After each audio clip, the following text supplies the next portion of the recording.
రాష్ట్రంలో విభిన్న ప్రతిభావంతులకు ఉచితంగా స్కూటీలు పంపిణీ చేయాలని రాష్ట్ర ప్రభుత్వం ప్రతిష్టాత్మకంగా నిర్ణయం తీసుకుంది. విభిన్న ప్రతిభావంతుల సహాయ సంస్థ సౌజన్యంతో లబ్ధిదారులను ఎంపిక చేసి వారికి స్కూటీలు ఉచితంగా పంపిణీ చేయాలని ఆయా జిల్లాల అధికారులకు కూడా స్పష్టమైన ఆదేశాలు జారీ చేసింది. ఇప్పటికే రాష్ట్ర వ్యాప్తంగా ఉన్న 175 నియోజకవర్గానికి 10 స్కూటీలు చొప్పున 1750 స్కూటీలను రాష్ట్ర ప్రభుత్వం మంజూరు చేసింది. చాలా జిల్లాల్లో ఇప్పటికే లబ్ధిదారుల ఎంపిక ప్రక్రియ కూడా జరిగింది. కొన్ని జిల్లాల్లో స్కూటీలు ఉచితంగా పంపిణీ కూడా జరిగిపోయింది. అయితే ఉత్తరాంధ్ర విషయానికి వస్తే ఎక్కడ కూడా స్కూటీలు పంపిణీ అనేది ఇంకా ప్రారంభం కాలేదు. ఒకవైపు శ్రీకాకుళం, పార్వతీపురం మన్యం, విజయనగరం, విశాఖపట్నం, అనకాపల్లితో పాటు అల్లూరు జిల్లా కూడా ఈ స్కూటీలు అనేవి పంపిణీ ప్రక్రియ అనేది జరగలేదు. అదే కేవలం దరఖాస్తుల వరకు స్వీకరించారు. అయితే విశాఖ జిల్లా విషయానికి వస్తే విశాఖ జిల్లాలో 6 నియోజకవర్గాలు ఉన్నాయి. 6 నియోజకవర్గాలకి 60 స్కూటీలు మంజూరయ్యాయి. విశాఖ సౌత్కి 10 స్కూటీలు, విశాఖ నార్త్కి 10 స్కూటీలు, విశాఖ వెస్ట్కి 10 స్కూటీలు, విశాఖ ఈస్ట్కి మరో 10 స్కూటీలతో పాటు భీమిలి అలాగే గాజువాకకి 10 స్కూటీలు చొప్పున మంజూరు చేసి ఆయా స్కూటీలను విశాఖలోని విభిన్న ప్రతిభావంతుల సహాయ సంస్థ కార్యాలయ ప్రాంగణానికి చేర్చారు. ప్రస్తుతం ఇవన్నీ కూడా అవే స్కూటీలు, ఇవన్నీ కూడా కొత్త స్కూటీలు. ఇవన్నీ పంపిణీ చేసేందుకు ఎదురు చూస్తూ ఉన్నాయి. ఎందుకంటే దరఖాస్తు ప్రక్రియ అనేది, లబ్ధిదారుల ఎంపిక ప్రక్రియ అనేది ప్రారంభమైంది. దరఖాస్తులను ఆహ్వానించారు. దరఖాస్తులు చేయాలంటే వారికి కొన్ని క్రైటీరియా పెట్టారు. ఎందుకంటే విభిన్న ప్రతిభావంతులు వారు స్వయం ఉపాధి కానీ చిరుద్యోగం అయినా కలిగి ఉండొచ్చు. 3 లక్షల రూపాయల ఏడాదికి యాన్యువల్ ఇన్కమ్ ఉండాలి. దీంతోపాటు 45 సంవత్సరాల లోపు వయసు కలిగి ఉండాలి. అలాగే 70% వరకు వాళ్ళకు డిజాబిలిటీ ఉండాలి. అలాగే 10th క్లాస్ పాస్ అయి ఉండాలి. దీంతోపాటు డ్రైవింగ్ లైసెన్స్ కలిగి ఉండాలి. యూడిఐడి కూడా వాళ్ళు వద్ద ఉండాలి. అలాగే సదరన్ సర్టిఫికేట్ కూడా వాళ్ళు ఎలిజిబిలిటీ అయ్యి వాళ్ళు పొంది ఉండాలి.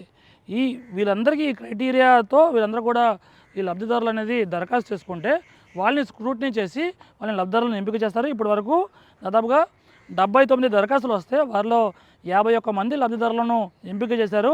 28 అప్లికేషన్స్ వేరు కారణాలతో రిజెక్ట్ అయ్యాయి. ఎందుకంటే చాలామంది తమకు ఈ స్కూటీ ఉచితంగా వస్తుందని దరఖాస్తు చేసుకున్నప్పటికీ ఆ క్రైటీరియా ఆధారంగా ఏవైతే ఆ దరఖాస్తు చేసుకునేందుకు లబ్ధిదారుల ఎంపికకు క్రైటీరియా ఉందో దాని ఆధారంగా మాత్రమే 51 మందిని ఎలిజిబిలిటీ పెట్టారు. మీకు కనిపిస్తున్న ఈ స్కూటీలో ఒక్కో స్కూటీ ధర 1,02,065 రూపాయల వరకు ఉంటుందని అధికారులు చెబుతూ ఉన్నారు. దీన్ని బట్టి 60 స్కూటీలు కూడా 60 లక్షలకు పైగా విలువ కలిగినవి. ఇవన్నీ కూడా ఎండకు ఎండుతున్నాయి, వానకు తడుస్తున్నాయి. ఎందుకంటే జూన్లోనే ఈ విభిన్న ప్రతిభావంతుల సహాయ సంస్థ కార్యాలయానికి చేరుకున్నాయి. ఇక్కడ ఈ ప్రాంగణంలో ఉన్నాయి. దీంతోపాటు ఇక్కడ ఇవన్నీ కూడా మెలమెల వచ్చినప్పుడు మెరిసిపోయినప్పటికీ ఇప్పుడు రంగు వెలిసే పరిస్థితుల్లో, దుమ్ము ధూళి పట్టే పరిస్థితుల్లో ఉన్నాయి. ప్రస్తుతం చూడొచ్చు అన్ని స్కూటీల మీద థ్యాంక్ యూ సీఎం సార్ అనే ఒక స్టిక్కర్ కూడా అతికించారు. ఎందుకంటే ఒక గొప్ప ఆలోచనతో ముఖ్యమంత్రి చంద్రబాబు నాయుడు విభిన్న ప్రతిభావంతులకు ఈ ఉచితంగా పంపిణీ చేయాలని సంకల్పించారు. అందరిలాగా సాధారణ మనుషుల్లాగానే వాళ్ళు కూడా స్కూటీలు ప్రయాణం చేయాలి, ఉచితంగా వాళ్ళకి లబ్ధి కలగాలి, అందరూ కూడా హ్యాపీగా ఉండాలి. ఆ ఎలిజిబిలిటీ ఎవరైతే ఉన్నారో వాళ్ళందరూ కూడా ఈ స్కూటీలు పొంది ఆనందంగా ఈ స్కూటీల్లో ప్రయాణం చేయాలని ఒక గొప్ప సంకల్పంతో నారా చంద్రబాబు నాయుడు నిర్ణయం తీసుకొని ఈ ఆదేశాలు కూడా జారీ చేశారు. అయితే ఈ ఉత్తరాంధ్రలోని కొన్ని సమన్వయ లోపం కారణంగా అనొచ్చు, ఇంకా మరే ఇతర కారణంతో అయినా అవచ్చు, ఇవన్నీ కూడా లబ్ధిదారుల ఎంపిక ప్రక్రియ అనేది జరుగుతున్నప్పటికీ ఇంకా పంపిణీ అనేది ఎక్కడ జరగలేదు. మిగతా రాష్ట్రంలోని వేర్వేరు నియోజకవర్గాల్లో పంపిణీ ప్రక్రియ ప్రారంభమైంది. లబ్ధిదారులకు ఎంపిక కూడా జరిగిపోయింది. చాలామందికి ఈ స్కూటీలు విభిన్న ప్రతిభావంతులు తీసుకొని రోడ్లపైకి వాళ్ళు ప్రయాణం చేస్తూ ఉన్నారు. కానీ ఉత్తరాంధ్రతో పాటు విశాఖ జిల్లా విషయానికి వస్తే మాత్రం ఎక్కడ కూడా ఈ స్కూటీలు అనేవి ఉచిత స్కూటీలు పంపిణీ జరగలేదు. దీంతో దివ్యాంగులు ఆశగా ఎదురు చూస్తున్నారు. ఎందుకంటే రాష్ట్ర ప్రభుత్వం అసలైన లబ్ధిదారుల కోసం ఈ ఉచితంగా స్కూటీలు పంపిణీ చేయాలని సంకల్పించింది. అవి ఎప్పుడు మా వద్దకు వస్తాయి, మేము ఎప్పుడు ఆ స్కూటీలను తీసుకొని హ్యాపీగా రోడ్లపైకి వెళ్ళాలని ఆతృతగా ఎదురు చూస్తున్నారు. అయితే పరిస్థితి ఇక్కడ భిన్నంగా కనిపిస్తుంది. ఎందుకంటే లబ్ధిదారుల ప్రక్రియ ప్రారంభమైనప్పటికీ ఇంకా ఆ ప్రాసెస్ పంపిణీ ప్రాసెస్ అనేది పంపిణీ ప్రక్రియకు ఒక డేట్ కూడా ఫిక్స్ చేయలేదు. ఎందుకంటే మరోవైపు ఈ విభిన్న ప్రతిభావంతుల సహాయ సంస్థ కార్పొరేషన్ ఏవైతే ఉందో ఆ చైర్మన్ వచ్చి పంపిణీ చేయాలి, లేకపోతే సాంఘిక సంక్షేమ శాఖ మంత్రి డిబివి స్వామి వచ్చి పంపిణీ చేయాలి. వాళ్ళిద్దరూ ఒక డేట్ ఇస్తేనే, లేకపోతే వాళ్ళు స్పష్టమైన ఆదేశాలు ఈ అధికారులకు ఇస్తేనే కానీ వీళ్ళు పంపిణీ చేసే అవకాశం, అధికారం వీరికి లేదు. అందుకోసమే వేచి చూస్తున్నాం అనేది అధికారులు చెబుతున్నమాట. అయితే వాళ్ళు ఎప్పుడు డేట్ ఫిక్స్ చేస్తారు, వాళ్ళు వాళ్ళు వస్తారా రారా, లేకపోతే ఇవి వాహనాలు విభిన్న ప్రతిభావంతులకు లబ్ధిదారులకు ఎప్పుడు అందుతాయనేది ఇప్పటివరకు క్లారిటీ లేదు. అధికారులు అయితే తాము లబ్ధిదారులను ఎంపిక చేశాం, అయితే ఒక డేట్ కోసం చూస్తున్నాం, వాళ్ళు అట్నుంచి గ్రీన్ సిగ్నల్ వస్తే తాము లబ్ధిదారులకు పూర్తి స్థాయిలో పారదర్శకంగా ఇవన్నీ కూడా స్కూటీలను అందజేస్తామని అధికారులు చెప్తున్నారు. మొత్తం మీద రాష్ట్రంలోని మిగతా ప్రాంతాల్లో విషయం పక్కన పెడితే ఉత్తరాంధ్రలో మొత్తం ఈ విభిన్న ప్రతిభావంతుల కోసం రాష్ట్ర ప్రభుత్వం ప్రతిష్టాత్మకంగా తీసుకొని ఉచితంగా స్కూటీలు పంపిణీ చేయాలన్న ఆలోచన ఏదైతే చేసి ఈ స్కూటీలు తీసుకొచ్చి పెట్టి మంజూరు చేసి పంపిణీ చేసేందుకు ఆదేశించిందో ఆ ఆదేశాలు అయితే కొంతవరకే అమలయ్యే, పూర్తిగా అమలయ్యేందుకంటే ఈ స్కూటీలన్నీ లబ్ధిదారుల చేతికి ఎప్పుడు వెళ్తాయో అనేది ఇంకా వేచి చూడాల్సిందే. మొత్తం మీద ఒకవైపు ప్రభుత్వం ఒక గొప్ప నిర్ణయం తీసుకున్నప్పటికీ సమన్వయ లోపం కారణంగా కాస్త ఈ పథకం అమల్లో జాప్యం జరుగుతుందని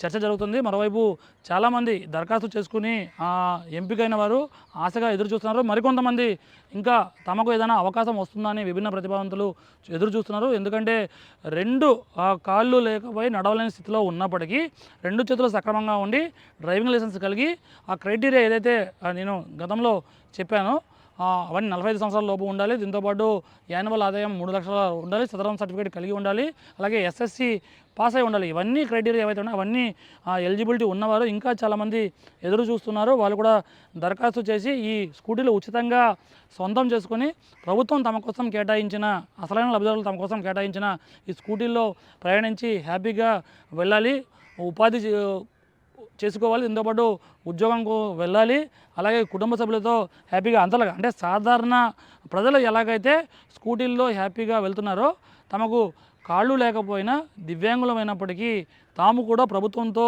ఈ పంపిణీ చేసిన ఇటువంటి ఉచితంగా ఈ స్కూటీలను పొంది తాము కూడా దీంట్లో హ్యాపీగా వెళ్ళాలని లబ్ధిదారులంతా ఆతృతగా ఎదురు చూస్తున్నారు. ప్రస్తుతం చూడొచ్చు ఇవన్నీ కూడా ఈ వర్షాన్ని తడకుండా ఈ తారపార్లు కప్పినప్పటికీ మళ్ళీ అంటే ఈ గాలికి ఎగిరిపోయి ఇంకా డస్ట్ పట్టే పరిస్థితి మనం స్పష్టంగా చూస్తున్నాం. ఈ డస్ట్ అది కొత్త స్కూటీలకు ఈ డస్ట్ ఇంకా ఏ స్థాయిలో ఉందో మనం అర్థం చేసుకోవచ్చు. వీటి బ్యాటరీస్ కూడా ఇవన్నీ ఈ స్కూటీస్ వీటి బ్యాటరీస్ కూడా ఇంకా అమర్చాల్సి ఉంది.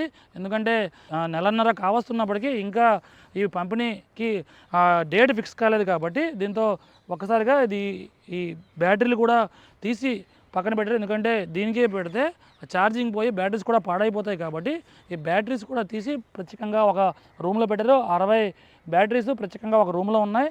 ఇవి 6 బయటనే ఉన్నాయి, ఎండకు ఎండుతున్నాయి, వానకు తడుస్తున్నాయి. అయితే సాధ్యమైన త్వరగా అధికారులు స్పందించి ప్రభుత్వం సమన్వయం చేసి ఇవి అసలైన లబ్ధిదారులకు విభిన్న ప్రతిభావంతులకు అందరికీ దరఖాస్తు చేసుకుని ఎంపికైన వారందరికీ ఉచితంగా పంపిణీ చేయాలని ఆతృతగా వాళ్ళందరూ కూడా ఎదురు చూస్తున్నారు. ఇప్పటికైనా ప్రభుత్వం స్పందించి వెంటనే ఇలా ఎక్కడైతే జాప్యం జరుగుతుందో ఈ ఉచితంగా పంపిణీ చేసే ఈ పథకానికి స్కూటీలు పంపిణీ చేసే పథకానికి ఎక్కడైతే జాప్యం జరుగుతుందో వాటిని ఒకసారి వెరిఫై చేసి సమన్వయం చేసుకుని సాధ్యమైన త్వరగా విభిన్న ప్రతిభావంతులకి లబ్ధిదారులకు అందజేయాల్సిన అవసరం ఎంతైనా ఉంది.